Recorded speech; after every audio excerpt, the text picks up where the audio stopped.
प्रचार के दौरान एक सबसे बढ़िया बात यह हुई कि सारे देश के सामने प्रधानमंत्री श्री नरेंद्र मोदी जी ने यह कबूल किया कि उनके पास मेरे खिलाफ रत्ती भर भी सबूत नहीं है। चलो मान लिया मैं अनुभवी चोर हूं, तुम्हारे पास सबूत तो नहीं है। भगत सिंह के चेले हैं। भगत सिंह देश को बचाने के लिए, देश को आजाद कराने के लिए जेल गए थे। भगत सिंह देश को आजाद कराने के लिए फांसी पे चढ़े थे।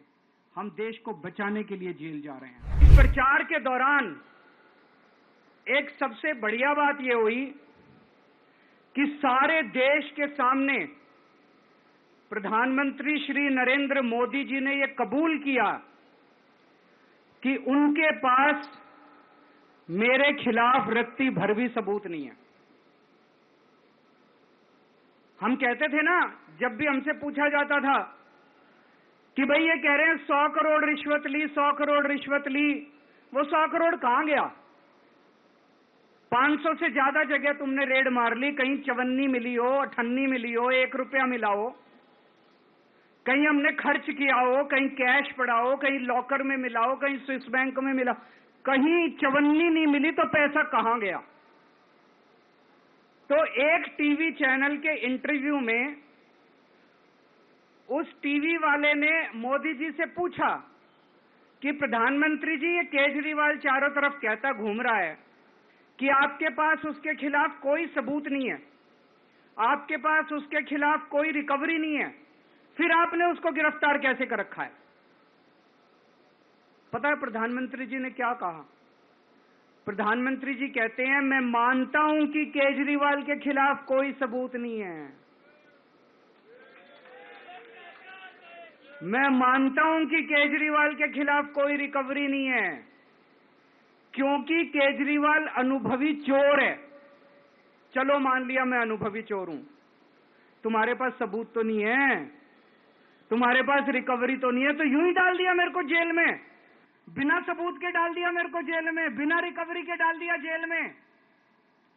देश के इतिहास में 75 साल में सबसे ज्यादा बहुमत से आई हुई सरकार है। एक बार 70 में से 67 सीट, दूसरी बार 70 में से 62 सीट, 55% से ज्यादा वोट शेयर। इतने भारी बहुमत वाली सरकार के मुख्यमंत्री को आपने बिना सबूत के जेल में डाल दिया। यही तो तानाशाही है कि जिसका मन करेगा मैं उसी को जेल में डाल दूंगा, जिसका मन करेगा उसी को जेल में डाल दूंगा। और पूरे देश को मैसेज दे दिया कि अगर मैंने केजरीवाल को फर्जी केस में जेल में डाल दिया तो तुम्हारी तो औकात ही क्या है, किसी को भी पकड़ के जेल में डाल दूंगा।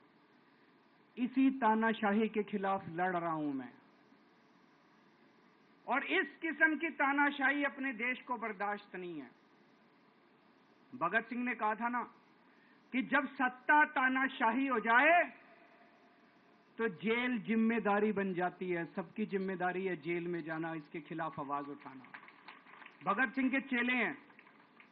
भगत सिंह देश को बचाने के लिए, देश को आजाद कराने के लिए जेल गए थे। भगत सिंह देश को आजाद कराने के लिए फांसी पे चढ़े थे। हम देश को बचाने के लिए जेल जा रहे हैं। इस बार जब जा रहा हूं, मुझे नहीं पता अब मैं कब वापस आऊंगा, मुझे नहीं पता ये क्या करेंगे मेरे साथ जेल में, लेकिन मुझे कोई परवाह नहीं है, जो मर्जी करें। अगर भगत सिंह फांसी पे चढ़ गए, मैं भी फांसी पे चढ़ने के लिए तैयार हूं। मेरे शरीर का एक एक कतरा इस देश के लिए है, मेरे शरीर के खून की एक एक बूंद इस देश के लिए है, मेरे जीवन का एक एक पल देश के लिए है।